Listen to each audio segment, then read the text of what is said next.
Hey there, all you ghouls and goblins. Radio 85.9 proudly presents Horror Zoid with your hosts, Stevie Scares and Natalie Nightmare, talking all things horror from the 80s, 90s, and today. Today's episode is brought to you by Church's Pet Memorial. Sometimes dead isn't always better. Make your furry friends feel alive at Church's Pet Memorial. Welcome back to another episode of Horror Zoid, everybody. I'm Stevie Scares. And I'm Natalie Nightmare. And today, it's all about bleak endings. That's right. Get ready to feel fucking depressed. We gonna make your day sad. We're gonna make your day all kinds of sad. We're gonna fucking ruin it. So if you're having a good day, sorry about you. It's about to get thrown off track. If you're having a bad day, it's about to get worse. So I guess that's good news. We can cry together and take care of each other. Yeah. What's that album by Modest Mouse? Good news for people who love bad news. This is what this is. Yeah. Yeah, that's what this is. This is the equivalent of that. But yeah, so we're talking about bleak endings. And as you saw, if you follow us on TikTok, you saw our cat Ghost helped us pick out this episode topic. We picked 3 random topics. I just figured if Cards Against Humanity can be played by cats on TikTok, then I can crumple up some papers. I was getting annoyed because I was like, Ghost, do the fucking thing. And she was like, had nothing to do with the paper until I crumpled them. Yeah. She was rather ambivalent about the whole thing until Natalie gave her a little encouragement. Go watch the video on our TikTok, Horror Zoid Pod, on TikTok. It's you'll see Ghost and her big internet, not debut, but I think it's her debut on our page. Yeah. She's become our unofficial mascot of the show. Yep. I mean, she's named perfectly for it, Exactly. We love her to death. Yeah, go check us out on TikTok. Speaking of that, let's get to our housekeeping before we get into some bleak endings here.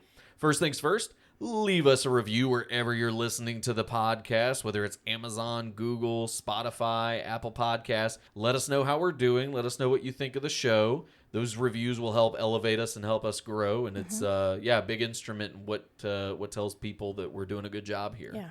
Tell them we do good. Yeah. Or we'll get you.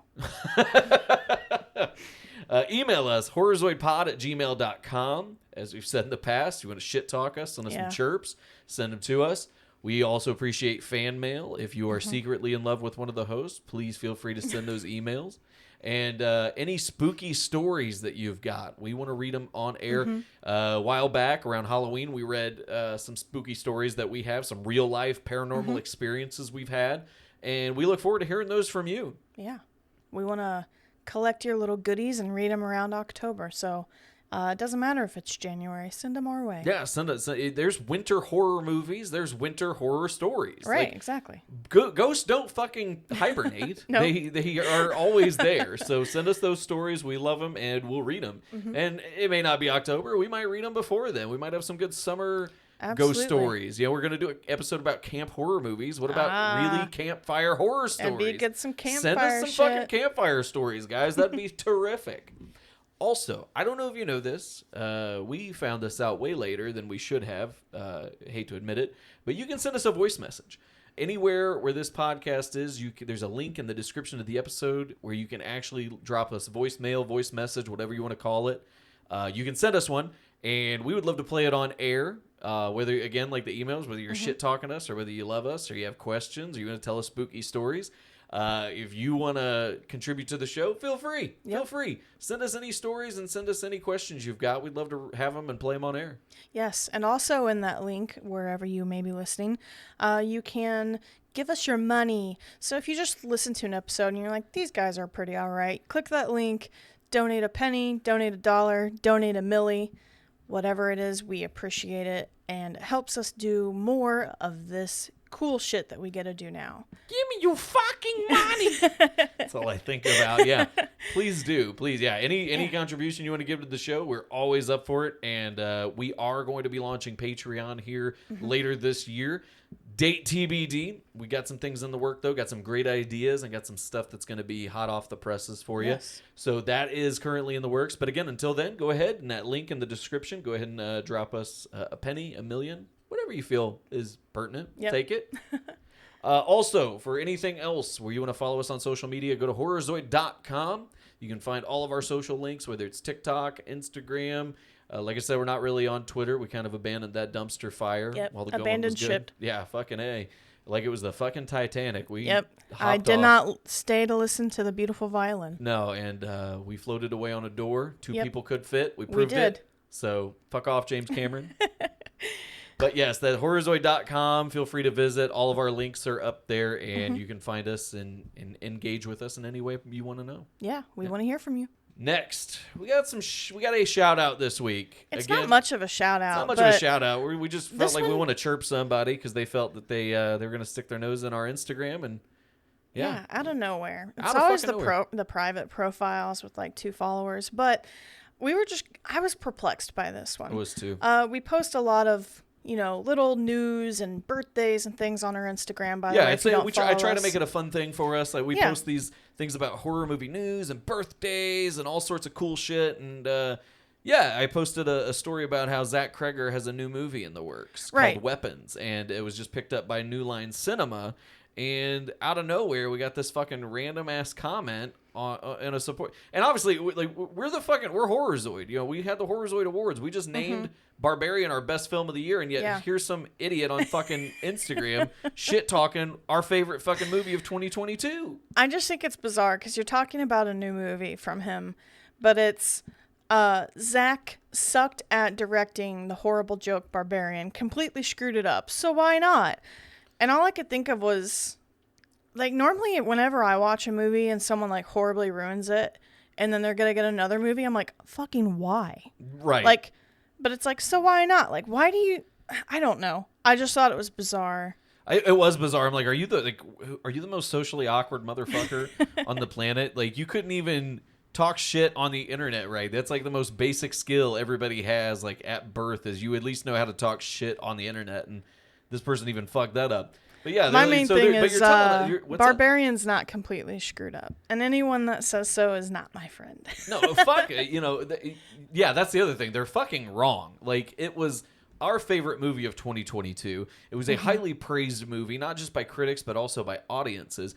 There are people, I've heard a small minority of people that didn't like it, but I haven't heard anybody go this far as to say it was Completely screwed it up. Not a single enjoyable second. And he in the whole sucked movie. at directing this horrible joke of a fucking movie. Like, Here's my thing.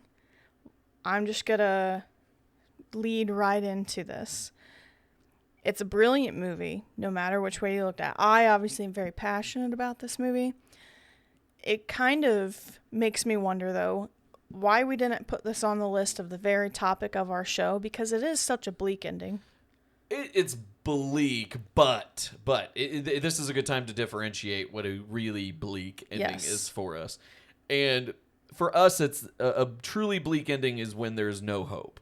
And I think that is what really sums up all of the movies that we are talking about today. That's, in addition to the fact that we've just talked about Barbarian so fucking much on this show.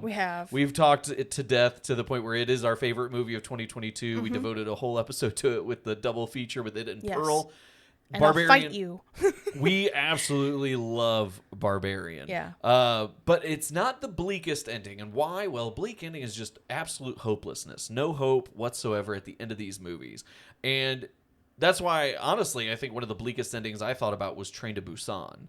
But it's not the bleakest ending because there is hope, which is the point of that ending. Because even though that ending is absolutely fucking gut-wrenching. It's gut-wrenching. You do have the hope, they're walking towards this compound that's obviously safe from zombies. And there's some hope, I guess, for humanity or this little girl having some sort of life. Right. And that's why ultimately we can't put movies like Barbarian on this list because Tess walks away. In the end, she walks away. She's scarred, but she has hope. Yeah. That's the thing. That's something she didn't have the rest of the movie. The rest of the movie feels completely hopeless. Whereas with these movies, a bleak ending is you are left feeling absolute, utter hopelessness that nothing can fix this situation. Also, another thing that I love about bleak endings is I'm one of those people that when I watch these movies, I also think about like, oh God, like these people's house is destroyed. Like, what are the costs going to be? What's insurance going to be on that? How's that going to affect your insurance rate? The true horror. The true horror of it all is like, how do you deal with this shit? It's like, oh my God, you're going to have to be in therapy, and you're going to have to be in and out of a police station. How many hospital trips you're going to have? How many doctor's trips you're going to have? These are the things I'm thinking about, like people who have long-term damage in these horror movies. I think about that a lot. I do too, and I think a lot of people do. I've seen other people sharing that online, and it makes me feel good that we're not alone in thinking those thoughts. Yeah. But with a bleak ending, it takes that away. A truly good bleak ending, you're not thinking about that shit. You're just thinking, this is it. It's done. It is that finality. It is that terminal. That's a good way of putting it. Yeah, it just feels like I said, for that finality, it feels terminal. It feels fatal. It feels final. Like the story is truly ending. Okay. And yeah, for me, that's I kind of get that because you're you're talking about, we started talking about Barbarian, and in my mind I was thinking how bleak it feels.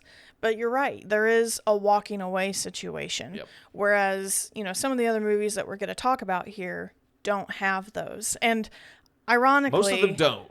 Yeah, most of them don't. Ironically, talking about walking away is really funny because I was going to say probably my favorite bleak ending is, and you laugh because is one of my all-time favorite movies. One of the most iconic horror movies of all history to me is Saw. Yeah. And Adam's ending, he can stand up in the bathroom. But that is, to me, it is, obviously we have a ton of Saw movies. We're about to get like an 11th or 10th or whatever fucking Saw.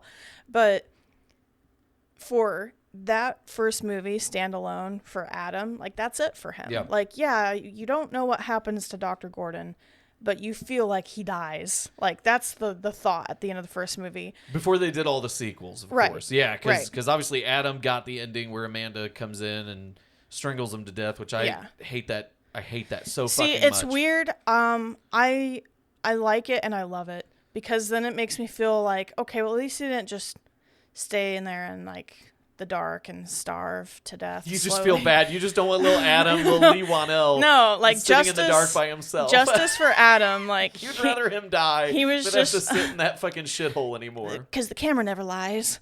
But like, yeah, I appreciate that Amanda just kind of put him out of his misery, even though it really fucking sucks. Is he just stays there, starves to death, right. withers away, and dies. But that's what I mean. As a standalone, right. not knowing that there's, if I could go back. Like, that's my top movie if I could pay to see for the first time again. Right. I would have somebody Men in Black me in a second, and I'd sit down and watch Saw. But it's one of those that, without knowing any of the other movies, you sit and watch that, and the killer, that organizes the whole thing, gets up and fucking walks out, and you're just left there. Like, it's one of those movies where it's like, I do enjoy most of the sequels, but if we never got a sequel, like, God, what a fucking ending that is. Yeah, I think Saw, if it was a standalone movie, would probably be even bigger than it is now. I feel like it would be just a bigger cult movie instead of a giant franchise that it became. It would be a cult movie. You're absolutely right. It would be. But what's yours? So one of my favorite endings, what made me fall in love with horror in general, is bleak endings, because one of my favorites of all time is the original Nightmare on Elm Street with Freddy Krueger, Robert Englund, Wes Craven. And a lot of people laugh at, the fucking him pulling the dummy through the fucking door. We laugh because we can see like the rubber foam like bouncing off the window. It's so shitty. I know they've told stories about it, but I'm Men in Black myself and forget why. So it's like I just like to tell myself, it's like they were really low on money. Wes spent all this fucking money and he just didn't have anything left. Like we had to have melting stairs. That's what I want to tell myself. Yeah. I don't care what the real story is. Like I said, I forget it intentionally every time. But I love the bleakness of the fact that Nancy feels like she won. Mm-hmm. Nancy feels like she's victorious. And then what fucking happens? But everybody gets there. The fucking convertible lid closes, and it's clearly his sweater. And he pulls the mom in. As silly as it looks, you're left thinking, she went through all that. She fought so fucking hard. Right. And he's not done. That's a solid answer. And that, to me, that made me fall in love with bleak endings. That made me fall in love with that level of horror. Mm-hmm. Like, that's one of my favorite fucking aspects of it. See, and it's kind of funny because you're talking about that, and I'm trying to think of some of the older movies, And, Friday the 13th obviously is another one where you're like, oh, she made it. And then you get the famous scene of him coming up out of the water and, snatching her. Well, we were just talking about Black Christmas. We talked about the holidays recently, and that how we talk about how she's just left up there in the fucking window, the whole fucking time. Like, even at the end of the movie, it's not completely hopeless because, Jess and, she makes that out. Well, and the investigation's just begun at the end of that movie. But it still has... And you talk about, they have the get up and walk away moment that makes it feel like it can keep going. And that movie, it feels like there is still more because it's an active ending.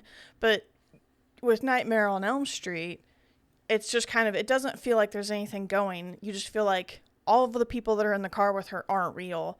Nothing's real. The car is not real. Yeah, you feel like she's right back into a dream, and Freddy's in control all So it doesn't again. feel like she has anywhere to go. And it's another one like what you were talking about with Saw, where it got sequels, and it kind of takes away from that ending. But if it were a standalone, if you look at that in a vacuum by itself, that is one of the bleakest endings in horror. And I love that. I love movies like that where it is somebody fighting and fighting and fighting and fighting, and it looks like they win and it looks like they get out, and then the bleakest ending is to take all that hope away. And I fucking love that, and that's what Freddy does. And that's why I think he'll always be like my favorite iconic slasher, because that's what he does. He's the king of taking away hope from his victims. I just fucking adore that. Oh god, absolutely. He's one of the bleakest villains. Like, you can't tell me he's not. He's kind of one of those I saw a video the other day of someone talking about like their least favorite like big killer from horror movies, and that it was Ghostface because he wasn't really scary because he's always changing and he's different people and he's different strengths and there's nothing supernatural about him. And I thought that's interesting because I remember being terrified of Ghostface at first, but in the shadow of somebody like Freddy Krueger, who's absolutely terrifying. In all the Scream movies, they never feel hopeless. But you're right, there is something with Freddy that he does with every character he comes across. He takes away that hope. Now, one thing I will say, because you bring up a good point, not to get sidetracked too much, but I do have to say this. Here I sometimes. do have to say this. You're right, Scream never feels hopeless, but that fucking works for Scream. Right. And like, that's not a bad thing. Like, when we're talking here, like, of course, I love hopeless horror movies. Like, that's the whole point of this episode. We love hopeless horror. But the fact that you always have that glimmer of hope with Sydney, there's almost something, she almost feels like a fucking superhero. Right. Because it just feels like, because you just have this moment going into the movie, like, like Ghostface can't kill Sydney.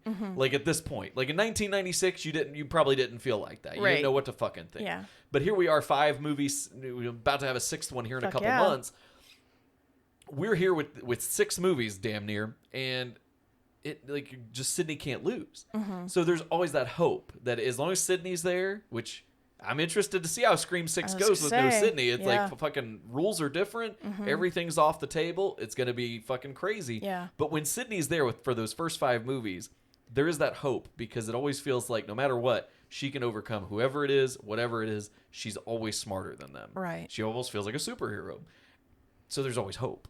But it works. And I think that's one of the things that draws me in as a fan of the Scream series versus some of these other movies that we're going to talk about today, is there is that hope, which you don't get in horror movies, but it fits. It fucking fits. And even like as you're talking about that, it's interesting that even the characters, and I think everyone's got to understand more as we talk about these, all of the main characters are either very damaged or they don't feel like Sydney, like that hopeful character. They don't feel confident. They don't feel together. No. Like, they feel like what Tim Burton tries to make his characters like.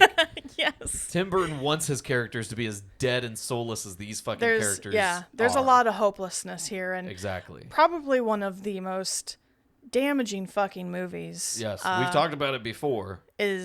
We're gonna kind of mention here is Speak No Evil. Speak No Evil. Easily the bleakest ending of 2022. Yeah. I think one of us named it our most what the fuck ending, or most gruesome ending. I was gonna say both of us gave a win to this. Mine was like the most jarring scene, basically, or whatever. Yours was about the ending. Oh yeah, yeah. What the fuck scene? With that fucking stoning to death scene. Like, if you have not seen Speak No Evil, this is one of the hardest movies to watch. It is. And it is because that ending is so fucking real. And like I said, I've used this word before. I use it a lot, visceral. And what I mean by that is you're going to fucking feel it. Because like, that's... literally, yes. The director, I believe his name's Christian Toftup. He is just so good and so adept at making you feel every second of this torturous fucking ending. Yeah. This married couple who are just at the end of their rope. And like I said, it's totally hopeless because by the time they get down to that pit and are being stoned to death by this other couple, there's no hope. Like, the minute the rocks start getting thrown at them, you as an audience member, it's one of the most hopeless... There's so much that happens before that to just add to that feeling. Fair, yeah. Because it's not even just, you know, you talk about the most, like, what the fuck, you know, a painful scene to watch. I don't know how they honestly even fucking did this scene. But there's so many things that leads up to this ending that makes it feel so heavy. Oh, yeah. And one of mine that I feel like is a scene that maybe a lot of people overlook because there's so much later in the movie that's just like, wow, and in your face, is the scene whenever, because you have a Dutch family and a Danish family. And so the two husbands, they're out doing different things, and they're at this cool, I don't know what you would call it. It's just almost like sand dunes to me. Very gravelly. I really don't know what it is, just other than interesting terrain with lots of hills. And he's like, there's something I like to do out here. And he just lets out this huge scream. And the other guy that's visiting is kind of like, why? And he's like, because no one can hear you out here and it feels good to just let it out. And they're talking about letting out emotions. And I understand that because then the protagonist, father, he lets out this huge scream and he kind of laughs and chuckles because as a human, that's something that, like, you know, it's a primal feeling. You love to just be able to let that out. Oh, yeah. And, like, he's just like, wow, that's so cool. And then that's where they get stoned to death because right, no one can fucking hear them out there. Right, you realize it's like the reason he took him out there, he was taunting him the whole fucking time. It's so good. That movie gets under my skin, but it's a heavy ending. I absolutely love it. That's one of those ones where we will give you a heavy trigger warning. If you have problems with certain things, it is a gruesome fucking watch. Check doesthedogdie.com for that one. Yeah, it's because it's fucking intense. Next one we kind of want to touch upon a little bit is one of our favorites. We talked about it last week or the week before. I think it was last week with thrillers. Yeah, we were talking about the genre of social thrillers. Yep, and how it really started in 1968 with Night of the Living Dead. Yeah. Because, you know, of all the statements that George A. Romero made. But part of this big statements that he made politically, you know, even though he swore up and down he wasn't trying to make any statements, was the fact that at the end, our hero, Ben, who is a, you know, black man, is carelessly struck down, you know, needlessly and senselessly by these people who are out there killing zombies. And the reason it's so fucking poignant is the fact that, you know, a lot of people say, oh, race wasn't involved. You know, they just kind of killed random people. They were just killing zombies and stuff. It's like, yeah, but it was just the carelessness. Right. It's the thoughtlessness. It's like that's what a life means nothing to these guys. It's painful because you watch the whole movie and, you know, obviously he's still surviving at this point. And it's like you get the scene of the guys, you know, going through this, you know, kind of grassy, woody area that they're in because it's not just like a house in the middle of a street, and it's kind of a farmhouse, middle of nowhere type thing. And you just have the scene of these guys, and you can see that they're obviously not zombies. They're all armed. They're all taking care of zombies and kind of getting the stragglers. And then they just shoot him because they see him moving. They don't call out. They don't try to see, you know, if he's a human or anything. They don't wait for a clear shot. They just take a shot. Yep. And it comes so quick and the scene's so fast and uncomfortable and you just get him falling to the floor. And it's so out of left field the way that scene goes because you're like, oh, cool, there's help coming. Look at him shooting the zombies and then that's it. Right. And they just round him up and add him to the pile and that's it. That's fucking end. It's fucking disturbing but it's so great. It's so great because the movie starts on a hopeless note with Barbara, you know, and her brother gets killed and eaten by the zombies and taken over and shit, and she's got to find refuge in this house, and And then of course you get Ben, who's the hero, and it feels like this is amazing. We're getting, something. We're getting a happy little moment here. Yeah. And it's like, no. Then it ends just as hopeless as it began, and you're just fucking left there like, holy shit, it came full circle. And that's another thing I love about Romero and his storytelling is everything always comes full circle with him. Yeah. And that ending's no different. It's beautiful the way he's able to sum everything up. It's like, yeah, we're going to start, make you feel utter hopelessness. We're going to end it in just the same fucking way. Yeah, exactly. Another one we want to talk about is Session 9. This is one I would like to talk about a lot more in depth another time, but because we haven't really talked about this one a lot. No, this is not one we've talked about a lot. Natalie says she wants a rewatch. Meanwhile, this one is forever burned in my fucking memory. I absolutely adored this movie. Director Brad Anderson, one of his earlier works, and it stands as just this fucking amazing psychological horror. Yeah. And with the backdrop being this insane asylum that these guys are kind of clearing out and cleaning up. They're this kind of like asbestos cleanup crew. Yeah, like the building's bought, and it's, they have so many weeks to go in and clean this up, and they've got the whole, set up, the white suits. But it's one of my favorite, like, movie sets. Yes. Because it is legitimately this freaky-ass old building, and I don't even know, like, half the shit that's laying around, there's old tapes and papers and stuff. It's very Waverly Hills, the way the building is. It's not as big as Waverly Hills. They don't make it seem like that massive, but the structure, it's kind of like that, as tall as Waverly Hills. You know? So it's got that height to it. So it's got multiple levels. It was an old insane asylum. When you're walking up very to it. ominous. You can tell just bad juju, bad vibes through there. And one of the characters starts listening to these tapes of this old mental patient who was in the hospital, and it kind of coincides with the strange things that are happening to the guys as they're cleaning up the house, or not the house, but the building. And it's just, it culminates in a really fucking bleak ending. Yeah. Where you, just spoiler alert with all of these, because it's bleak endings. The guy who's leading the crew has basically gone insane. He's killed all of his crew, one of them being his own nephew. And I believe they imply that he killed his wife and their child and shit like that. So the implication is there, because there's multiple times through the movie where you're trying to piece it together, and it's one of those movies that does so well at pulling you along without you quite figuring out the entire story. Of course. And you just feel like there's something that's happened. There's like a fight or something. Like he misses them. Like he never goes in the house through the whole movie. Right. He's always outside. Just outside. There's like, memories playing or little flashbacks and stuff like that. And that's it. But when it culminates and you realize that he's killed everybody. Yeah. It's like you're fucking just left dumbfounded. And again, it's hopeless. It's bleak because everyone he loves is dead. He's responsible. He can't change that. He can't go back. And like I said, that's the ending, because he's just what's left. He's just there. He just has to live with everything that he's done. That's it. That's how it ends. It's brilliant. It's a fucking awesome movie. That's one of those little gems that I think when we were in that weird, like, let's watch all these fucking Watch Mojo lists for horror movies. That was like one of those. What culture list? Yeah, the what culture those. Yeah.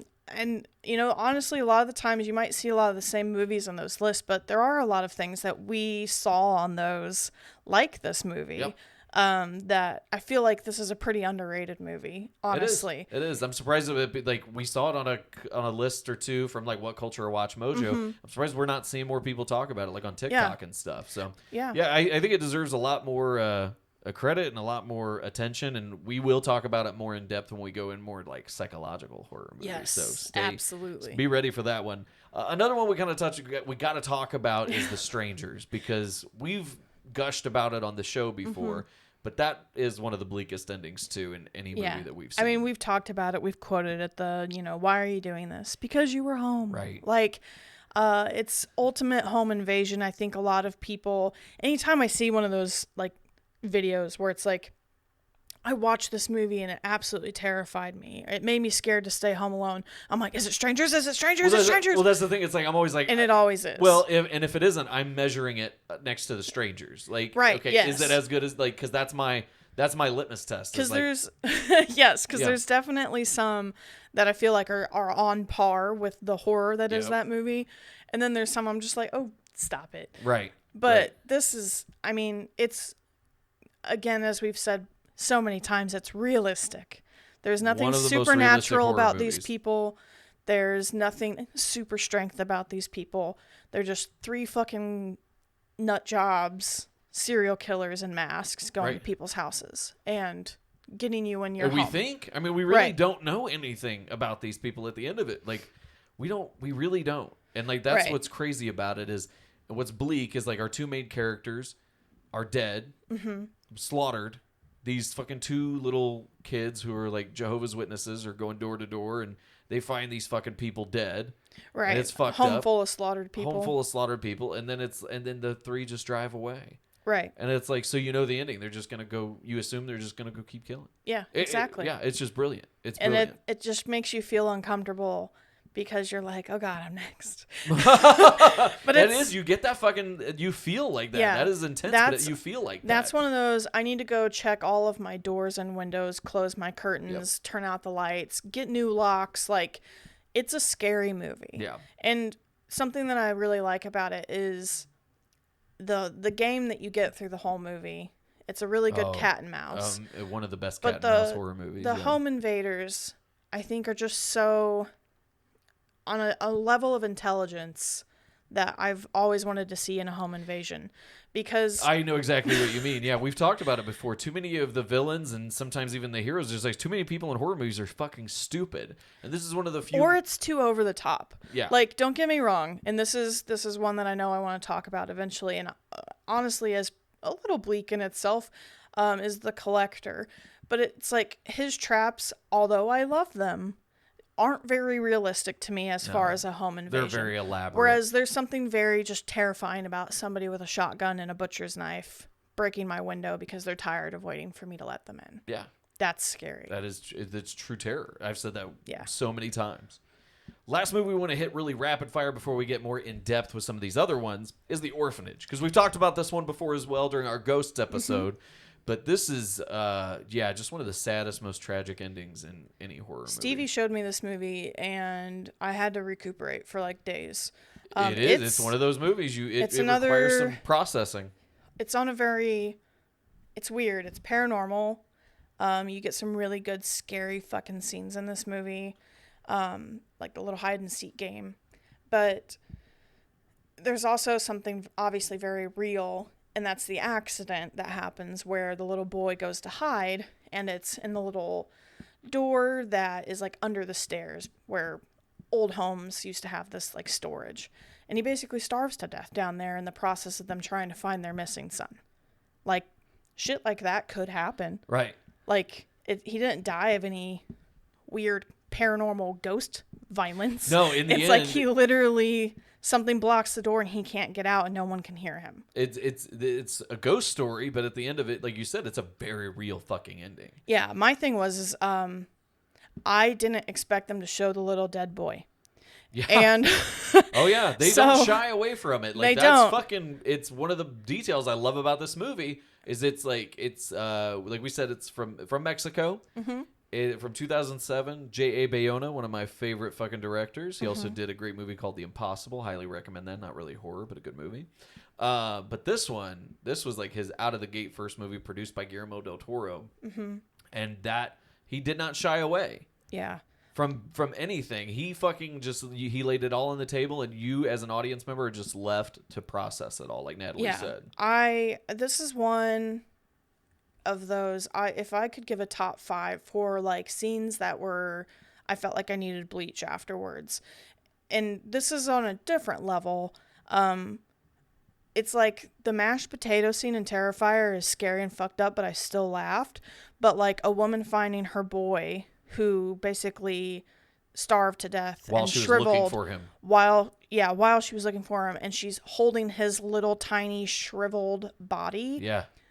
Mind bleached immediately. Fucking intense. But the movie wouldn't be the same without it. Right. Exactly. But I mean, you literally get at the end of that movie that no one is happy. Nothing works out. Everything is awful. She's hope. Yeah. Yeah. And like she's hopeless. All her hope is gone. And yeah. And she basically decides she's gonna. Yeah. She kills herself because she found her son. Yeah. Right. It's like. And her husband's left her at this point, I think, right? Well, they're like at odds because of all the drama and the intensity of the search for, Yeah, son. so she's alone in the home, like he's not staying there or something like that. Right, he is leaves. happening. Yeah, they do. They have a fight and he leaves, and then so she decides to kill herself, and then he's left without because she a son. can be with them basically because the little children haunt Right, the because place. the ghost, basically the ghost almost convince her to kill herself. So it's to kind be of with her friends and her son, and it's kind of really Pan's fucked up. Labyrinthy pretty to me. Yeah. Like Pan's Labyrinth is really sad. Obviously, it So is starts this. with the death of her, but there is something really beautiful about both of these movies in the way that they do feel hopeless, but at the same time, there's a weird happiness at the end of them. Pan's Labyrinth a lot more so. I don't think Pan's Labyrinth is bleak like at all. I'm like, yay, everything's right, because good. she was getting released from a awful from situation. everything. Yeah. This is you're still left with the father and the husband who is now a widow, and he's lost his son, he's lost his wife, he's lost everybody. Yeah. It's fucking it is. It's bleak. It is. So now we're going to get into more in depth with some of these next few movies. And the first one we want to start with, we've been dying to talk about this one for a long time. Midnight Meat Train. Yes, this movie's fucking cool. cool. Fucking love this movie. Another one Stevie showed me, and I fucking love this movie. Oh, it's so fucking good. The gore in it is absolutely fucking bonkers and realistic. And but just it's CG. fucking cool. But it's CG. I'm gonna tell you, like, there's some CG in it, and the CG. There is, but I'm talking about just some of the stuff like the body, like the props on the train. Yeah. Where there's bodies swinging around. Right. But I'm saying it all works. Right. Like, too many people put down CG, but this is how you do it right. Yeah, and my thing is, I love the CG in Mortal Kombat Annihilation. It's fucking atrocious, and I laugh every time. And I have fun watching that movie. So to me, it's hard to fuck up CG. Half the time I'm just going to laugh at it and be like, I can't believe they paid for this. Right. But my thing is, I can enjoy it either way. I love practical. Obviously, we talk about it. And there's plenty in this movie. There's some good practical as well. The CG that you get, it does work. And it kind of doesn't take you out of it. Yep. It adds to this weird dimension and that you get in the movie towards the end. Well, it adds to the grittiness of the movie. The movie feels dirty. The movie feels very raw. This movie does feel I'm not I'm not opposed to like the subway trains or anything like that, but there's something about the way they make this train specifically feel in this subway. I mean, down to the people that are kind of in the train sometimes, you're just like, this just feels weird. Yeah. And gross. It does. It feels gross. But, you get basically, obviously, the title, Midnight Meat Train, there's going to be murders on trains. But the coolest thing about this is you have a photographer who catches... Played by Bradley Cooper. Hell yeah, Bradley Cooper. Fucking Bradley Cooper in a horror movie. What a fucking delight. Yeah. And, sees shit that he shouldn't see, basically. This is why you don't Because he's a nosy fucking photographer. If you fuck around, you'll find out. And he does. And basically you have, and I can't remember the actor's name, so help me, dear God. But the guy the butcher. Vinnie Jones. Yes. I fucking love amazing. Vinnie Jones from Snatch, of course. We Hell love yeah. Vinnie Jones in Snatch. Love Snatch. I think he was also in Lock, Stock, and Two Smoking Barrels. He's done a bunch of the Guy Ritchie shit. He's amazing, but he's perfectly cast in this role as the butcher. Yeah. This murderer that Bradley Cooper's character is going around and following and taking pictures of and becomes obsessed with. Mm-hmm. But he's just perfect for this role because he is this. He used to play soccer, if I remember right. Vinnie Jones. I think you're right. Yes. So he used to play soccer. He's this big fucking athlete, and he's never been out of shape a day in his life. I'm convinced. He just looks like he will fucking murder you. Well, he's perfect for these roles. Like you mentioned, Snatch, and like he's fucking amazing in that movie. But he does have this vibe about him where he's just like, he's big, he's bad, and he'll fuck you up. And those are a lot of characters that he plays very fucking well. Oh, indeed. And that's how he is in this movie for the butcher. I don't know if he's actually called the butcher, if he has a name, but I'm gonna call him the butcher. I think he is the butcher because he is the butcher's. Yeah, because he actually has like a weird day job. Right, that's why it's called the meat train because right. he's literally like a butcher, and he's hanging up the bodies on these hooks like they're fucking cattle that have been slaughtered. Because it's funny, there's the part where our main protagonist is falling around, and he takes the pictures of him, and he works at a place that's processing meat, but then he rides the train home, and it's this last train, last stop type bullshit, and whoever's left in there, he butchers, Uh-huh. and you don't fucking know why. But the Until gore, you get to the fucking end. the gore for this movie is fucking off the charts. It- Like, there's parts where he's like harvesting different body parts. He's like putting eyes in a different box, Yes. and like, it's just the way the people are tied up, the way the blood drips. It's just, I don't know, it's raunchy and it's fucking It feels awesome. grimy. Like, that's the best. Like, it's very sleek. It's very modern because it came out in 2008, I want to say. So, I mean, it is. It has like a glossiness that some of those movies at the time had, but at the same time, it does feel dirty. It does feel grimy. It does feel wrong. It's like it's like those early 2000s like teen thrillers we were talking about last week meets Rob Zombie. It's like this weird Right. combination, but it is brutal and it is intense. But that fucking ending. I say, enter demon portal. Oh my god. So you find out that the fucking butcher is not just a serial killer. He's part of this weird fucking occult shit that's going on, and the conductor of the train is orchestrating it, or he's at least in on it to some degree, played by Tony Curran, one of our favorites around here. But he does. The conductor reveals to Bradley Cooper's character that it's just this long-standing fucking tradition of generation of butchers who kill these people to appease these fucking Demons. demons Things. that are fucking in the depths of these fucking subway tunnels. Yeah. It's so brilliant. And then Bradley Cooper's girlfriend, played by Leslie Bibb, Leslie Bibb. Oh, yeah. She is sacrificed to these demons Yeah, they basically in front of Bradley Cooper. go, hey, her, yeah, well, we're going to get her out of the picture too because now you're our new dude. Yeah, because Bradley Cooper then takes the place. He is the new butcher. And we find out that because the whole movie, the butcher, Vinnie Jones' character, never speaks. And we find out why. Because they cut out your fucking tongue when you become the butcher. Yeah. And that's exactly what happens to Bradley Cooper. He fucking gets his tongue cut out. And the last shot of the movie is brilliant because you see the butcher walking through the subway, through the train like he always does. And you're like, oh, Vinnie Jones again? They resurrected him? Nope. Bradley fucking Cooper taking over. Yep. It's a nice, crazy spiral because you see this character throw everything fucking away. Like, even her, she's like trying to intervention him, and he's just like, I gotta fucking do this. Right. She And then tries he's like- everything to try to snap him out of it. And even when you think he's like almost there, he like goes to where she works or whatever, and he's talking to her, but then he sees the butcher outside, and he fucking goes running. Yeah. He's like, I gotta figure this shit out. Yeah. And it's like, he can't just let go. He becomes so obsessed with like that next. And there's a lot to be said there because he's doing photography, you know, as his job. And they're always looking for the next big picture. Yeah. And, you know, there's like a gallery scene in the movie. And Brooke fucking Shields, man. Right. Yeah. and you're like, yeah, you can see, you know, this kind of community that he's in. And he's just chasing and chasing and chasing that big thing to the point where it consumes him completely. Like, he even runs out of his own gallery. There is a big statement to be made there about because he almost comes off like he's trying to be a photojournalist in a way, and it's that integrity. You know, it's like there's that famous picture that I always think about of the little starving kid and the vultures about to fucking prey on them. Talking about bleak endings, that's fucking bleak as fuck. But there's that famous picture of the vulture about to eat the fucking starving kid. And there was the question, everybody was giving the photographer shit. Why would you not step in and help that boy? Why would you just fucking take pictures? And there's always been that question of when is it your job to take a picture and be a photojournalist and be a journalist and be, you know, in your job, and when do you become a human? And when do you put that shit aside? Yeah. There's always been this fine line that people walk.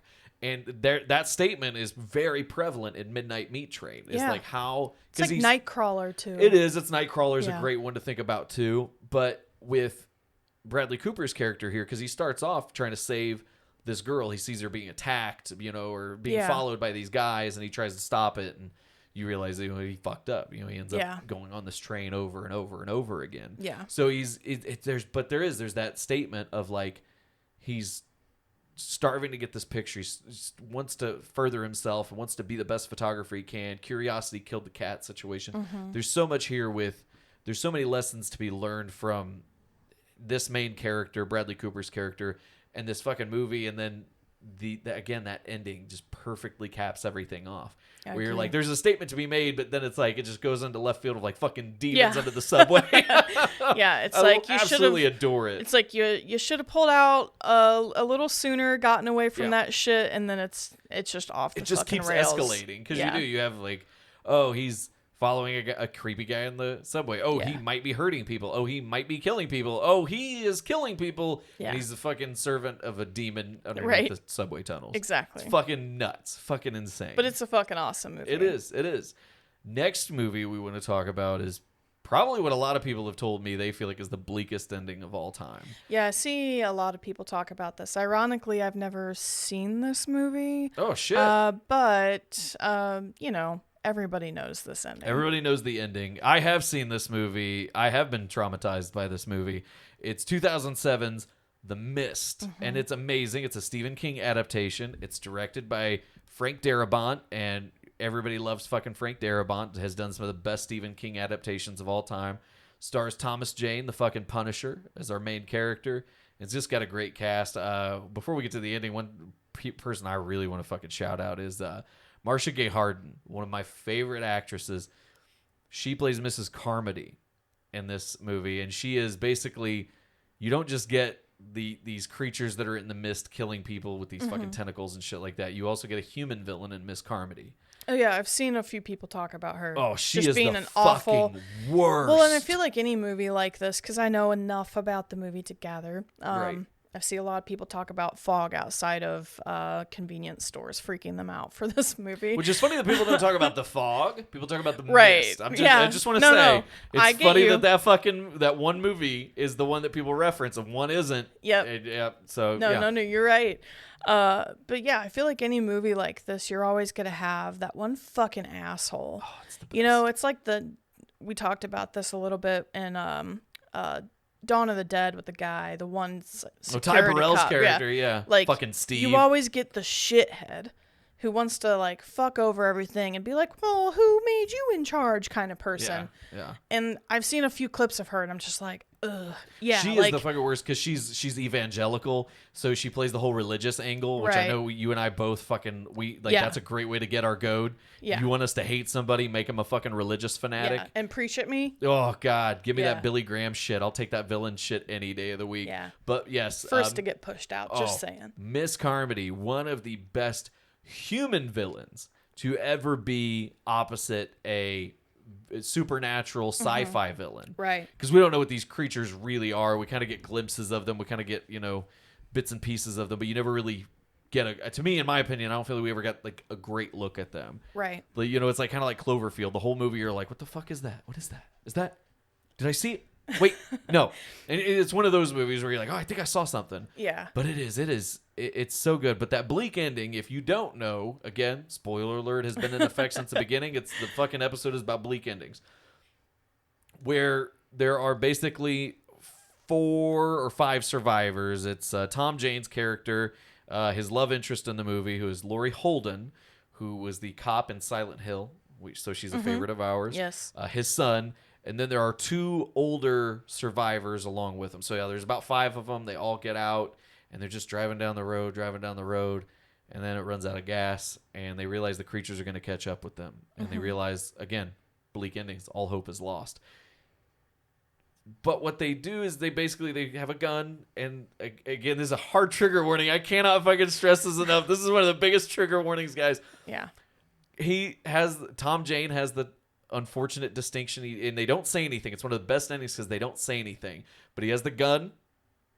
Everybody looks at the gun, and everybody looks at each other.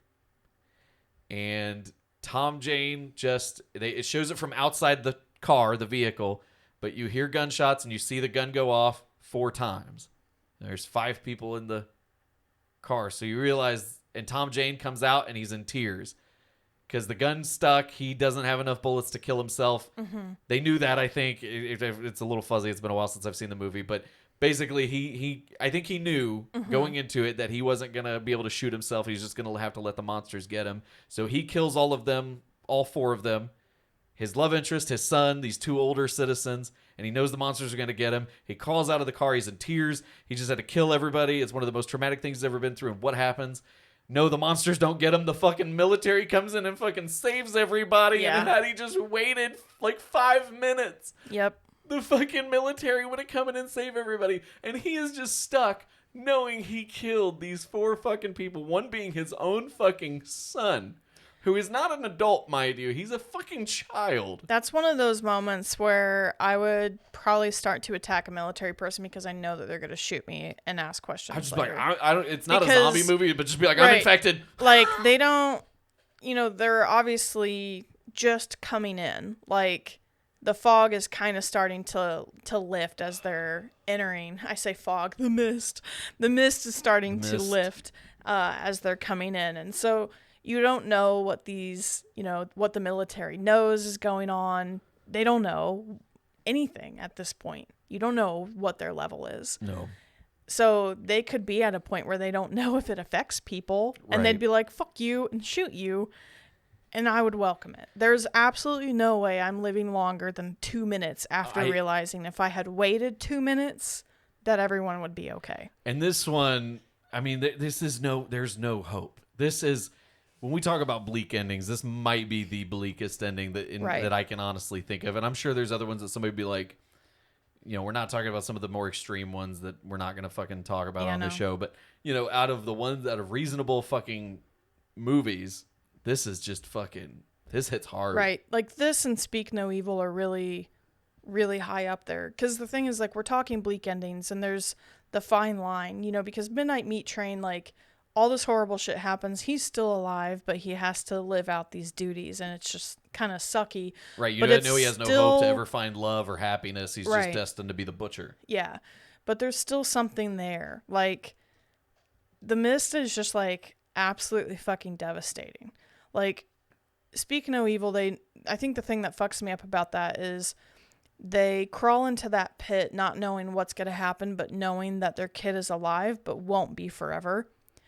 And that's a really fucked up thing to, think about while you're dying. Yeah.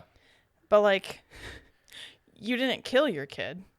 Like, this guy did. This guy did. Right. His love interest. He killed his kid, killed his love interest, killed these 2 old folks. Right. These just 2 fucking old fuckers. Yeah.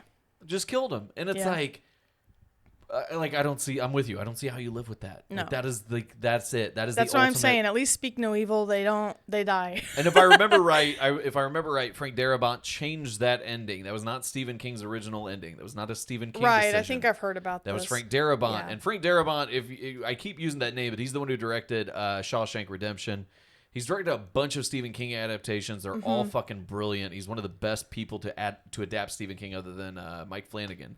But this is, so that's why Stephen King trusted him, though, because when you direct a movie like Shawshank Redemption, which, in my opinion, like, Psycho might be the greatest movie ever made, in my opinion, Shawshank has to be fucking up there as one of the best movies ever fucking made. Yeah. So, same director, that's why he was trusted to kind of take that liberty and give us this ending. And I remember watching it at first, I'm like, really? That is the shittiest ending. But then thinking about it, like, no, that's fucking brilliant. That has withstood the test of time. Yeah. I agree. And it just, I love everything about that fucking movie, and I love that ending, and I'm so glad we got to finally talk about it. And yes, you are definitely gonna have to watch that. Absolutely. The other movie, we got a few more movies to talk about. The next movie we want to talk about right now, though, great bleak ending, Halloween 3, Season of the Witch.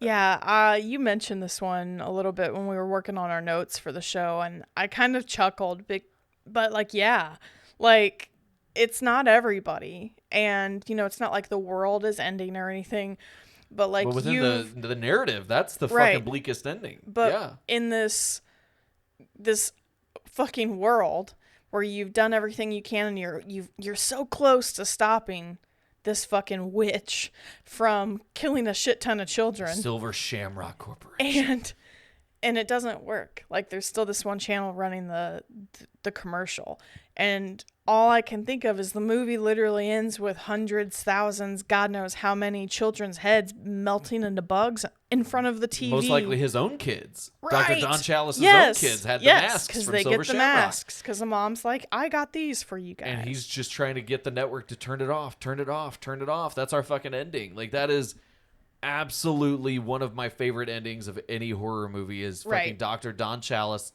sexy ass Tom Atkins standing there in the soaked in rain with the phone. Stop it! Stop it! Stop it! Stop it! Oh, it's so good. It's so fucking good. That's a movie that it just ends on a high note. Like, it doesn't come down, nothing settles, there's no resolution. Like, that's it. It's one of the most bleak endings because like you said, you realize that all of these kids, these thousands of kids, are getting their heads smashed by fucking Halloween masks, and right. And the parents have to watch, and you got Dr. Chalice trying to stop it all. It's just you have this utter hopelessness feeling, like he's like you said, you feel like he's gonna do it, and then there's still one that's still showing it, and you're like, fuck. Yeah. Fuck. And back then, like, you had like fucking 5-10 channels. Right. So it's like if one goes off, you turn to another, and it's like other people are gonna see it. And it's weird. Like, I think the reason I laughed is because, like, we have a Halloween movie on this list, and none of the Halloween doesn't strike me as like a bleak anything. Right. But there is something about Halloween 3, which, if you know us, we absolutely fucking love this movie. Right. If you're a Halloween 3 hater, get the fuck out. Yeah. To me, it's like probably my favorite Halloween, just because of how much I love the story. It doesn't need Michael Myers, I'm sorry, but no, it's a great movie on its own. It's just a fucking it's a a perfect good example. movie. We've talked about it so many times. Of if you take the Halloween 3 title off of it, this would be one of everybody's favorite fucking horror movies. Absolutely, guaranteed. And I think that's why we've seen such a growth in it, because there's so many people who just kind of detached. They can finally admit that it's like. If the only thing that hangs you up is that, it's not really a Halloween movie because it's not Michael Myers, if you let that go and you just enjoy it for what it is, it's a fucking amazing movie. And one of the, like Natalie said, she said she'd put it at the top. I don't know if I'd put it 1978's John Carpenter original, hard to beat, but this is definitely one of my absolute favorites for sure. Yeah. I some days, depending on when you ask me, I might put this at fucking number 2. Right. I mean, I might put this as the second best Halloween movie. This is one of those, like, I love the masks. I love the feeling. There's something even about the simple scenes of, like, there's the kids at home and they're, like, really close to the TV watching, and back then, like, I know this is obviously made whenever I was way too young, but even for me, this is before you were born. What the right? Fuck? Even like for me being, 1990, I was 5. And even in 1990, we still sat in front of the TV and watched those commercials and, like, begged for the things that we saw on the commercials. And now it's just kind of like it's an Instagram ad or like a TikTok ad YouTube or something. Ad, right. Yeah. And there is just something, like, so nostalgic about just the beginning of the movie. See, it's funny you say that because you talk about those scenes, and I get why you love those, and they're super nostalgic. For me, some of my favorite scenes, weirdly enough, are at the hospital. Like, I love the fucking beginning with with the guy sneaking in and killing his love interest dad and God. all that. It's fucking terrific. And then the fucking scenes at the explodes hotel outside. Oh yeah. He fucking sets himself on fire and explodes in the car.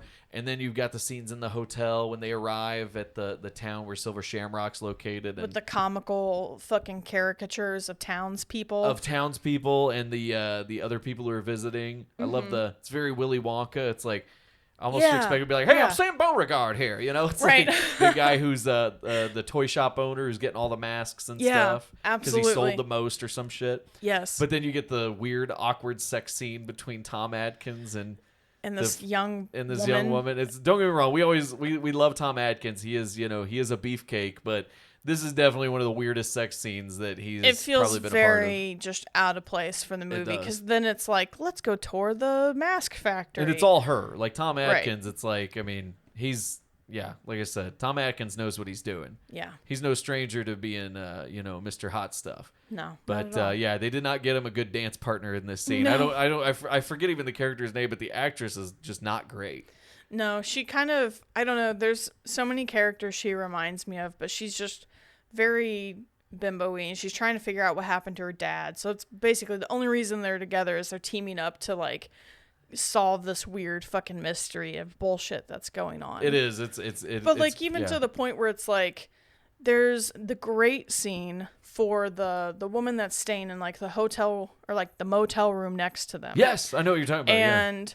And there's the little silver shamrock that's on the mask, and basically she figures out there's, like, a chip in there, and it's like it fucking like lasers her face, and like that's the.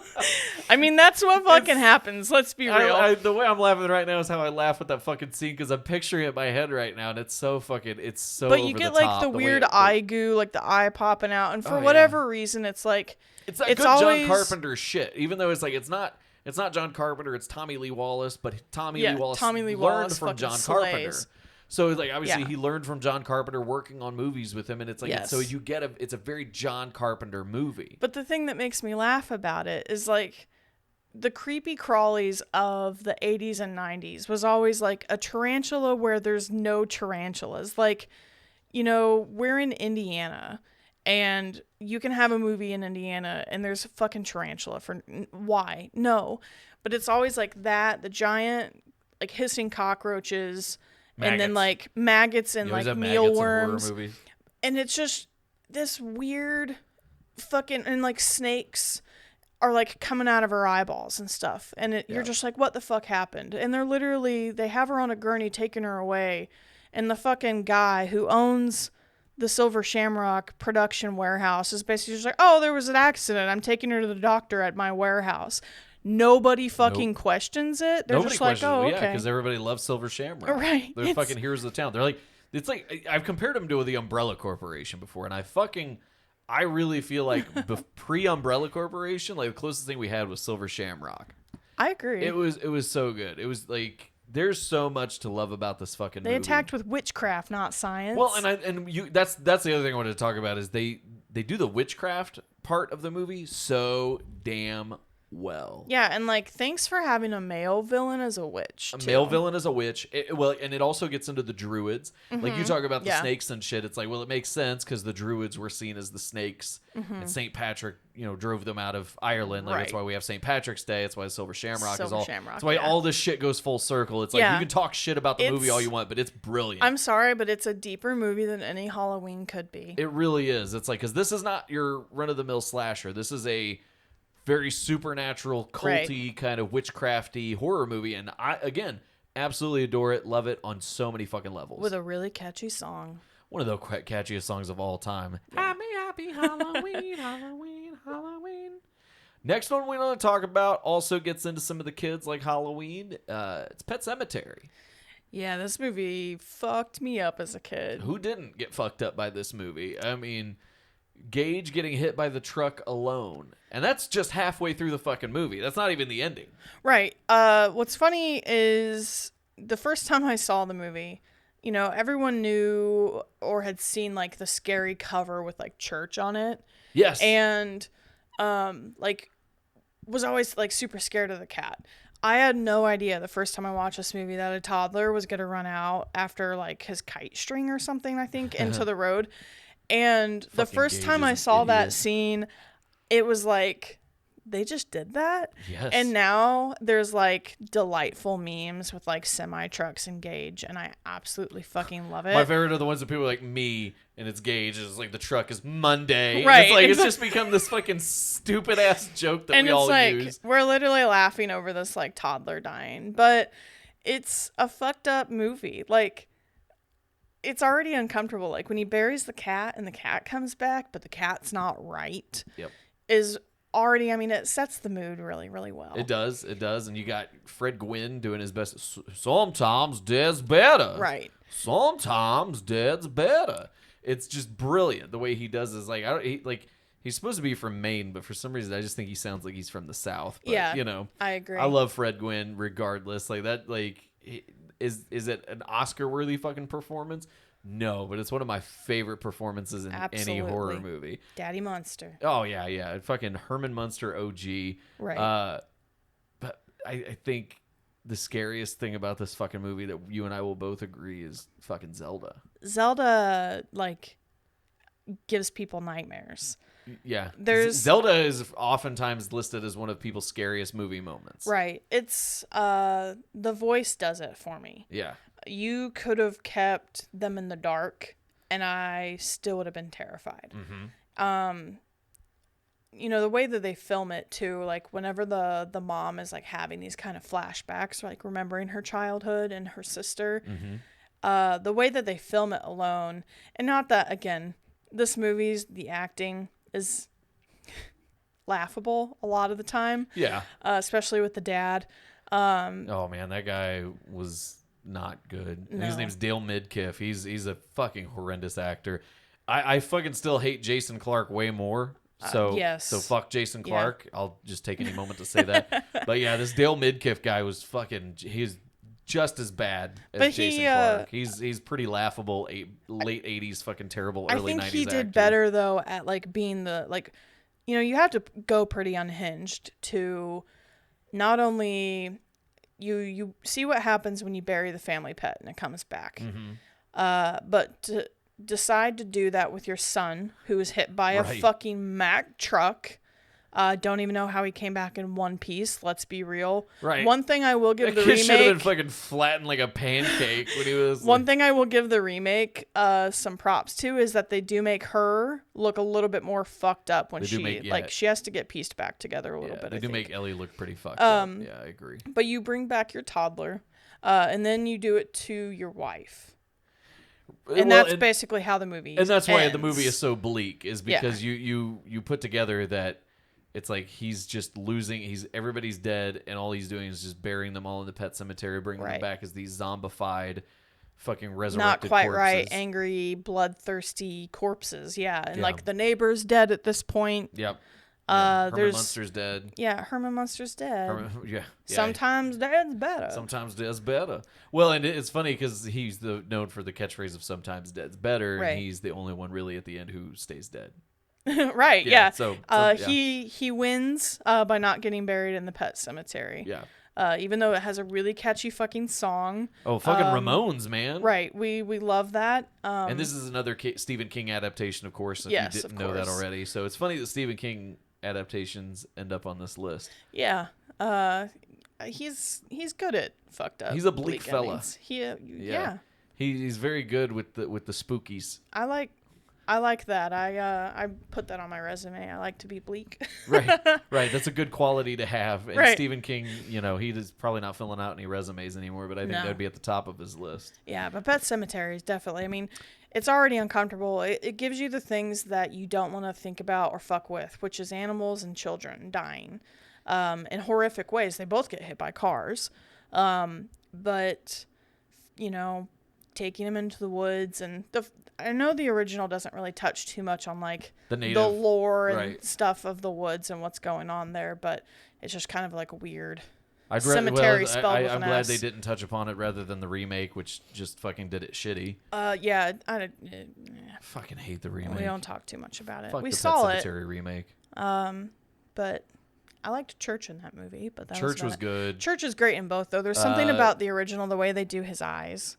Like, whenever they always get the cool reflection, creepy green glowing eyes. They do a great job with that. They do really make him look like he's truly possessed, whereas you just get the little scrunch face from Gage, and he's kind of got pale makeup on. I fucking love those scene with Gage where he's just like fucking walking up with the fucking knife, man. Like Gage, he's making that little like I'm gonna fuck you up face. Which is funny because that actor Miko Hughes is now out there doing cons and stuff. Right. And he's on TikTok and all that, and he's doing great, and you're happy to see it. It's like, but man, he'll always be fucking little baby Gage, right? Running around with that goddamn scalpel and shit, just cutting. Oh bitches. God, yeah, it was the scalpel. I keep thinking, I think it's like a box knife is what they use in the remake, but no, yeah, the scalpel and getting the ankles and shit. Like, he's pretty fucked up and scary. Yeah, he's a pretty intense little fucking dude, and I love fucking Pet Sematary, the OG, fuck the remake. Yeah. Last movie we're gonna talk about today is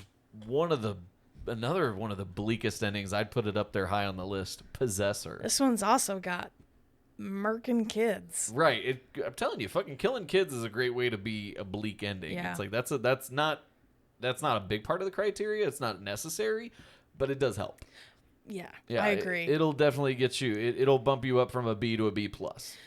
Even without the ending considered, this movie is a rough, uncomfortable watch. It's depressing, man. This is a fucking depressing movie. It's a fucking wild movie. Yeah. The concept alone is I mean, mind-bending. Let's be real. It is. Well, it's Brandon Cronenberg, Yes. the director, son of David Cronenberg, who has done some of the best body horror of all time. Right. With The Fly, recently did Crimes of the Future. And if our upcoming Infinity Pool is anything like Possessor, I'm here for it. Yes, Brandon Cronenberg, his next movie due to be out here in like another week or two. Like Infinity 2 days, Pool. yeah. Yeah, actually just a couple of days. Infinity Pool starring Mia Goth and Alexander Skarsgård. We're really excited to see that one. We're definitely going to try to see that in Movie theaters. looks wild. I am absolutely here for the promotions of Mia Goth walking him on a leash. Yeah, that's some wild shit, and I'm here for it, man. I love it. I love the way they're promoting fucking Infinity Pool. Yeah. But his first movie, his debut, was Possessor. And Possessor, not only is it Brandon Cronenberg, who we love, but it stars Andrea Riseborough, who is one of our favorite stars. She was also in Mandy, another one of our absolute favorite movies. Yeah. Look forward to talking about that more in here in the future. But Possessor... I said it was a depressing movie. And one of the reasons is Andrea Riseborough. She's just one of the saddest looking people. She has a sad always looks face. so melancholy. Yeah, and I she love does. her. And I think she's a beautiful person, beautiful woman, but she just always has this sadness. Yeah, even playing Mandy, I love the scene when she's walking down the road when the cult drives by. Yeah. And there's kind of this moment of them looking at each other. And she just, it's her facial features. She kind of has the downward eyes. And they're just, I don't know, there's something about her that's perfect for roles like this because of the way she looks. And it's weird because I'm not like a judgmental looky person, but whenever someone looks sad, I'm like drawn to them. I can't explain No, it. I know what you mean. It's like, you're almost like, why are you so fucking sad? There's like Victoria from Haunting on Hill House. yes, Victoria Pedretti. Pedretti, yes. Yeah, very sad looking. She has just that look, naturally too. sad face. Yeah. Just it's so funny to me. But I love Andrea Riseborough, and I think she was perfect for this role. But basically, the idea is that Andrea Riseborough is an assassin, but the way they assassinate people is they control the mind of somebody close to these influential figures. And then, so they literally possess the mind. That's where the title comes from, Possessor. They have a process where they take their consciousness, put it into the mind of another human being. They possess that person. They commit this crime. They assassinate these people.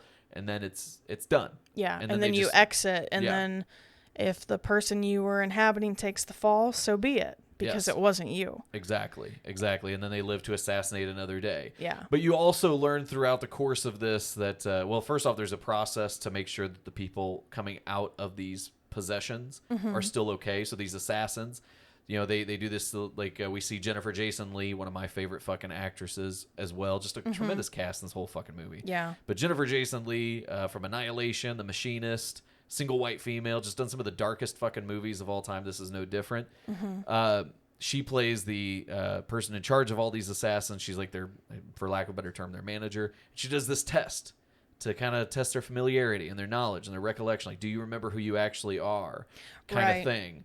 And kind of like a object permanence thing. Like, yes. Look at this. Do you remember this? What's this for? Right. Why did you choose this item? What is it meaning to Yeah. you? And stuff like that, just so they make sure the people are still on track mentally to still be okay. And the person that came back is properly them. Exactly. But then you also realize that in addition to being an assassin, she's trying to have it all with her family and her son and everything. And she's trying to provide for them. And she's trying to be, a wife and a mother. And you kind of get the vibe that her assassin career and her family don't really mix well. So she's not the best wife, tries to be a good mom, doesn't really, it's really strained, the relationship with her family, but she tries. And you kind of gather that, the reason they do the test whenever you come out is it's like the longer you possess someone, the more you can kind of lose yourself.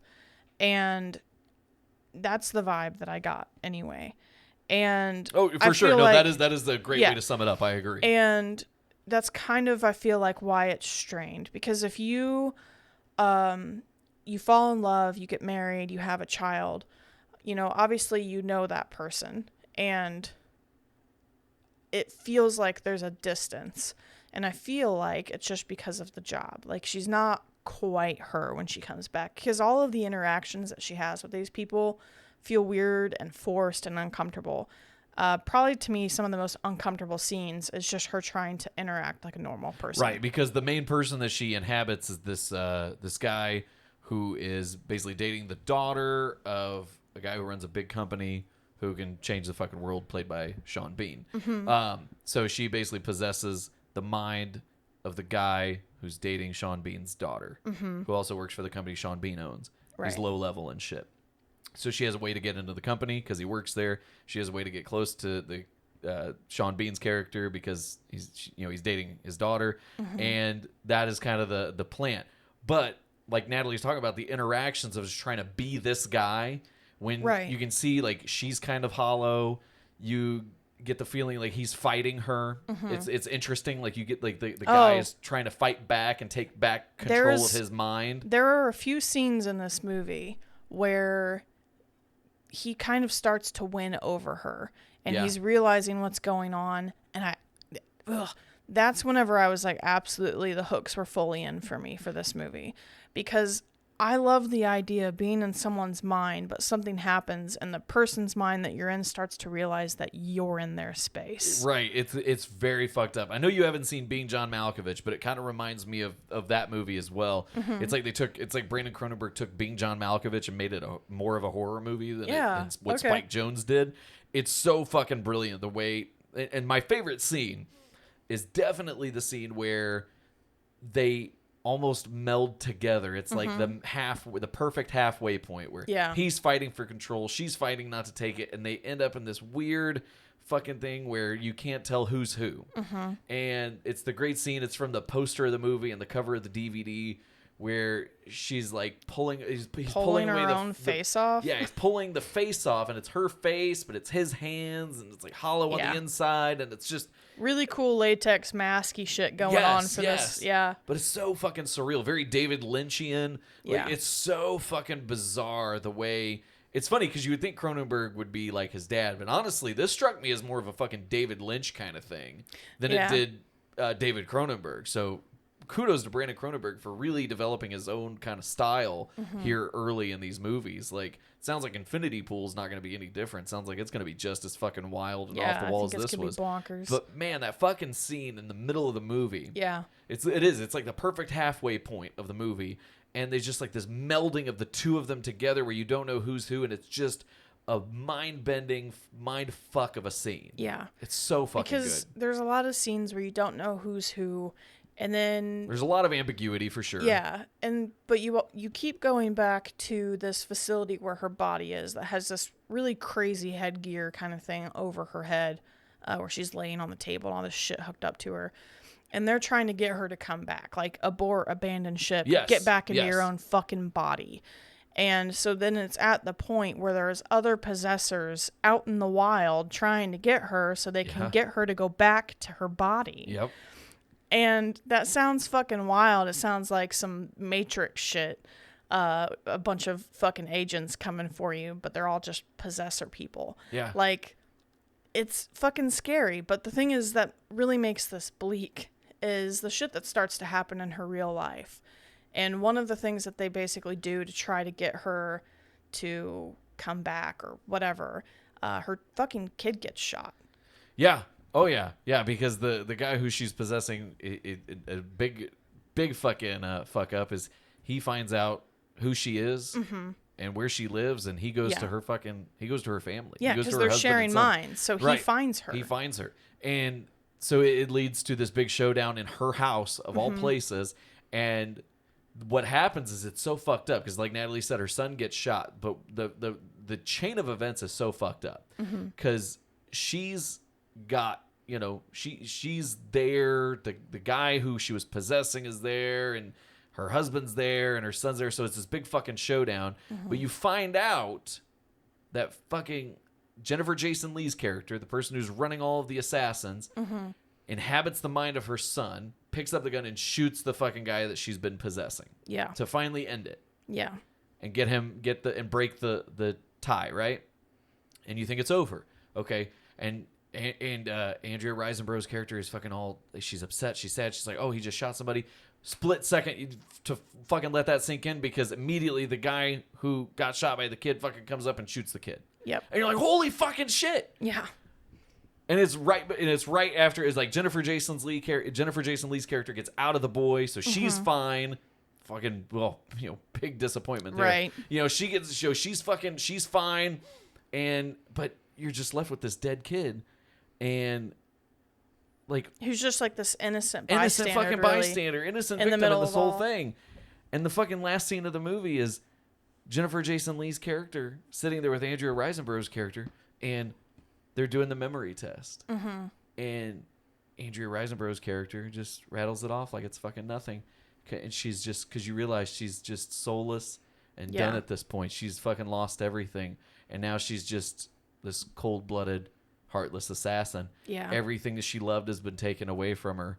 Well, and you also, if I remember correctly, there's something with the butterfly that it's like it was her grandfather gave it to her or something like that. Yeah. I think that there's something that she doesn't say right. Right. She has more of an emotional connection to it. She says something very emotional in the beginning when she realizes when she's explaining what the butterfly is, and then she gets to the end and she says what it is. She says it's something that was given to her by her grandfather, but she just stops at that. She doesn't give the emotional connection anymore, signaling that her emotional connection to the world is gone. Yes. And that's what's so hopeless about it, is that you realize that what heart she had, what little feelings and emotions she had, what humanity she had is now gone. And it's just, it's the most, it is. To me, it doesn't get any bleaker than that. It's like I said, hopelessness is the symbol that really sums up and really defines a lot of these bleak ending horror movies. And Possessor is one of those that just sums that up so perfectly to me. I agree. It's one of those I'm not super in a rush to watch again, but I'm glad that I experienced it. Right, because we've talked about it. There are those movies where we love them, but we can't watch them again just because of how fucking stressful and shit they're heavy. Yeah. Which is funny because we're like, we love House of a Thousand Corpses. It's our comfort movie, but it's not a heavy movie. It doesn't feel heavy compared to these. Right. Yeah. It's, we kind of just discussed that one a little bit. Like House of a Thousand Corpses does have a pretty bleak ending, but like ultimately I think what my biggest thing was is it's not heavy enough for me to feel so bleak. I'm just like, well, I guess no one made it. Yeah, it's like, because we've talked about it. The kids, the main people in the movie, Jerry, Bill, Denise, and whatever the fucking other girl's name is, Mary. They're all fucking, they're not great characters. They're not good people. You don't really feel bad about them, but you get the vibe in Possessor, that all these characters, for the most part, are all pretty good people. They're just in shitty situations. Yeah. Yeah. Agreed. And that's really at the heart of it. These bleak endings are just good people in bad situations. And it makes the world feel very dystopian. In a lot of these films, they do have a very dystopian feel to them. Guys, this has been a blast, even though it was really depressing. I know it was really sad. We bummed you out with a lot of these fucking sad endings, but, hang in there. It's all right. Listen, you're gonna relax. You're going to decompress, put on a comfort movie, whether it's House of a Thousand Corpses or Bambi, and enjoy your night. And you'll be okay. And you can come back next week and maybe we'll talk about something a little less bleak. Yeah. We'll make sure we do something a little happier. Happy horror movies. Happy horror movies. Don't think we're going to find too many of those, but I don't know. One can dream. Guys, thank you again for joining us. And without further ado, we are going to leave you with this. I'm going to twist your back like mine, so you'll never get out of bed again. Thank you for listening. Be sure to subscribe wherever you get your podcasts. New episodes drop every weekend. Follow us on TikTok @HorrorZoidPod and send emails to horrorzoidpod@gmail.com with your thoughts, questions, and stories for us to read on a future episode. To all our Zoids out there, stay scary.